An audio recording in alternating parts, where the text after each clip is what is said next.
नमस्ते फ्रेंड्स, कैसे हैं आप सब। आई होप कि आप लोग अच्छे होंगे। मैं भी अच्छी हूँ। फ्रेंड्स, इन दिनों हम गार्डन में काफ़ी सारे काम कर रहे हैं और हमें जैसे ही प्लांट की ज़रूरत पड़ती है, मिट्टी की ज़रूरत पड़ती है, वैसे ही फर्टिलाइज़र की भी ज़रूरत पड़ती है। तो आज मैं फर्टिलाइज़र से संबंधित ही बातें करूँगी। फ्रेंड्स, हमारे बिगनर्स दोस्तों को बहुत ही ज़रूरी होती है ये सब जानकारियाँ, क्योंकि वे बिल्कुल ही कच्चे होते हैं और गार्डनिंग में, और गार्डनिंग की शुरुआत करना चाहते हैं। तो मैं वैसे ही बिगिनर्स फ्रेंड्स के लिए ये वीडियो लेकर आई हूँ, ताकि उनको भी पता चले कि बेसिक चीज़ हम अपने मिट्टी में क्या मिलाते हैं जिससे हमारा गार्डन इतना हरा भरा रहता है। और उनको भी गार्डनिंग शुरू करने के लिए इन बेसिक फर्टिलाइज़र की ज़रूरत पड़ती है।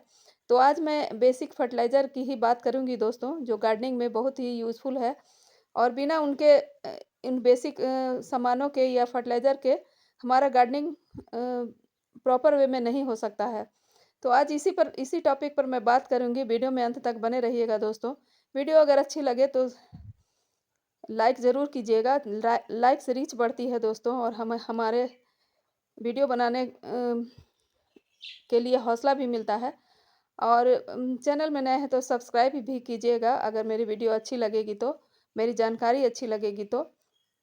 अपने दोस्तों के साथ शेयर कीजिएगा, जो बिगनर्स फ्रेंड हैं उनको तो बहुत ही ज़रूरी है ये जानकारियाँ। और कमेंट में लिखना ना भूलिएगा कि मेरी वीडियो आपको कैसी लगी। तो आज मैं फर्टिलाइज़र की ही बात करूँगी दोस्तों। वीडियो में को स्किप मत कीजिएगा। एक भी टॉपिक अगर छूट जाएगा तो आपको दिक्कत होगी। तो आइए वीडियो को शुरू करें।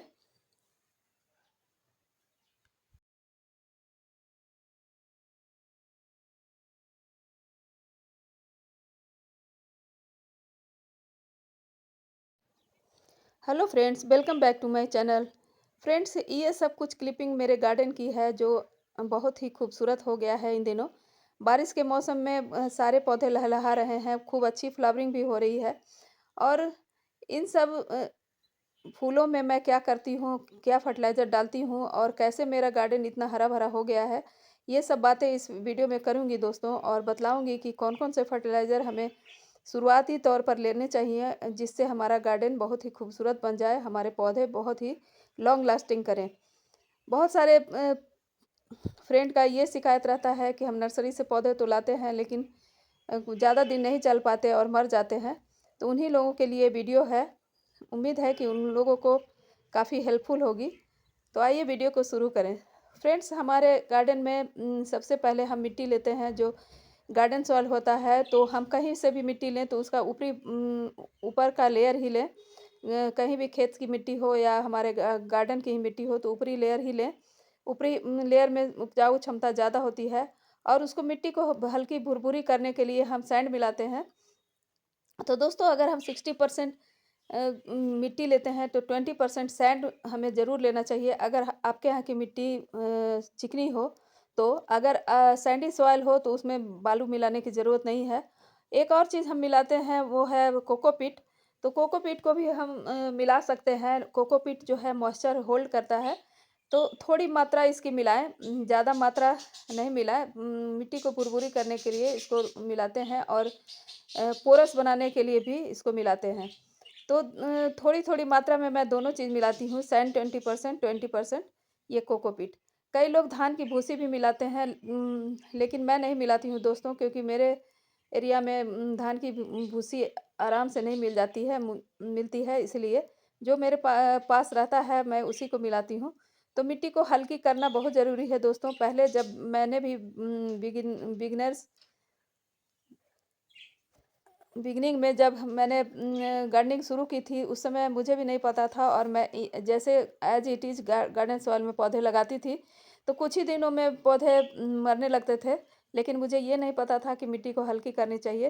धीरे धीरे मैं अपने तजुर्बे से सीखते सीखते मैं उसमें सैंड और कोकोपीट मिलाने लगी, और पौधे मेरे अच्छे होने लगे। तो यही तजुर्बा है मेरा, कि आप भी ऐसा ही करें।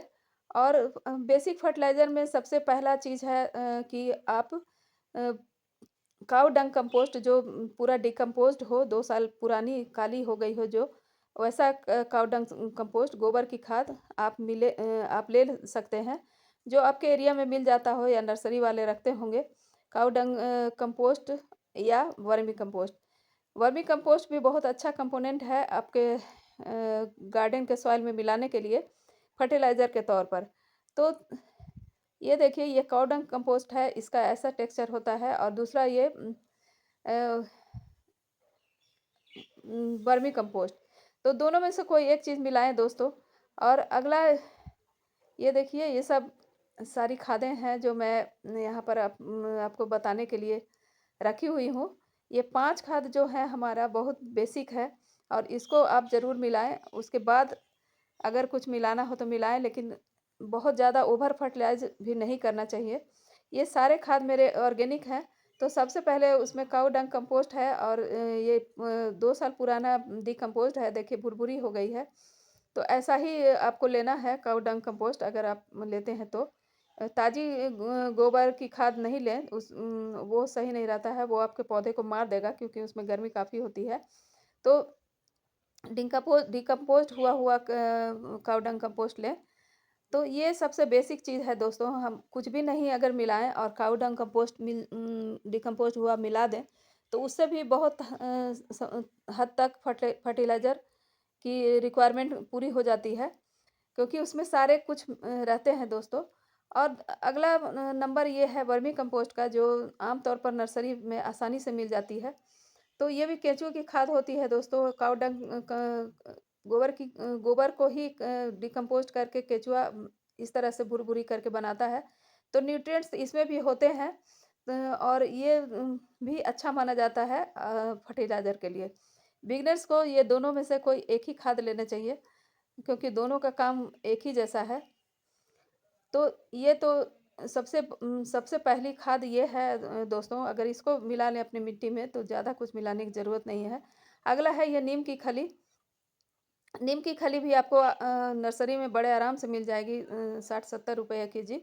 और इसको मिलाने से दोस्तों फंगस लगने का खतरा कम हो जाता है। और जड़ों में जो निमेटोड की समस्या आ जाती है, जड़ें जो है गोल गोल उसमें दाने टाइप के हो जाते हैं, वो नहीं होगी। क्योंकि जड़ें अगर ख़राब हो जाती हैं तो पौधे का विकास रुक जाता है। तो इसको भी, नीम की खली को भी ज़रूर लें, मात्रा कम ही रखें, लेकिन एक मुट्ठी एक गमले के लिए काफ़ी हो जाता है।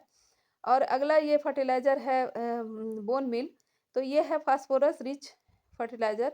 ये भी ऑर्गेनिक है दोस्तों और स्लो रिलीजिंग फर्टिलाइज़र है, धीरे-धीरे काम करता है, लेकिन ओवरऑल पौधों की ग्रोथ के लिए बहुत ही अच्छा है। फास्फोरस और कैल्शियम जैसे तत्व इसमें पाए जाते हैं, तो इसको भी आप ज़रूर ऐड करें अपने गार्डन में। और अगला ये नंबर है सरसों की खली का। ये तो मास्टरपीस है दोस्तों। ये एनपीके के साथ-साथ माइक्रो न्यूट्रिएंट्स भी इसमें होते हैं, मैक्रो न्यूट्रिएंट्स भी होते हैं। जितने भी कंपोनेंट हैं, विटामिन, मिनरल्स, प्रोटीन, सब कुछ इसमें होते हैं दोस्तों। लेकिन इसकी तासीर गर्म होती है, तो ये ठंड में ज़्यादा आप यूज़ करें। और अक्सर मैं आप लोगों को सरसों का लिक्विड, सरसों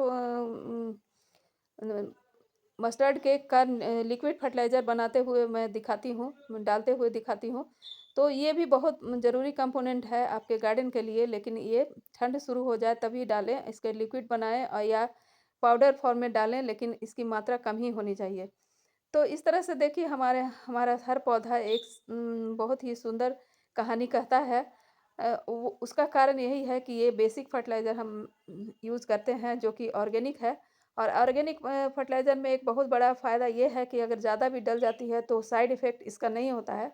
तो बिगिनर्स फ्रेंड को मैं यही सलाह दूँगी कि ये सब ऑर्गेनिक फर्टिलाइज़र आप अपने गार्डन में डालने से आप शुरुआत करें। क्योंकि एनपीके जो है, जैसे यूरिया है या और भी कोई खाद है जो केमिकल फॉर्म में है, तो उसका अगर आप थोड़ा-सा भी उसकी मात्रा ज़्यादा हो जाती है तो वो साइड इफ़ेक्ट भी उसमें होने जाता है और पौधा मर जाता है। तो इसलिए आप बिगिनर्स फ्रेंड, आप इन 5 कंपोनेंट को यूज़ करें, 5 फर्टिलाइज़र को यूज़ करें अपने गार्डन में। इससे ही आपका बेसिक ज़रूरत जो है गार्डन की, पौधों की, वो पूरी हो जाएगी। कुछ पौधों के लिए कुछ अलग फर्टिलाइज़र की भी ज़रूरत पड़ती है, उसकी चर्चा मैं अगले वीडियो में करूँगी दोस्तों। तो ये सब कुछ जो है, जितनी भी मैंने चीज़ें बताई हैं, वो अपने गार्डन में हमेशा यूज़ करती हूँ मैं, और अपने तजुर्बे से ही मैंने आपको बताया है।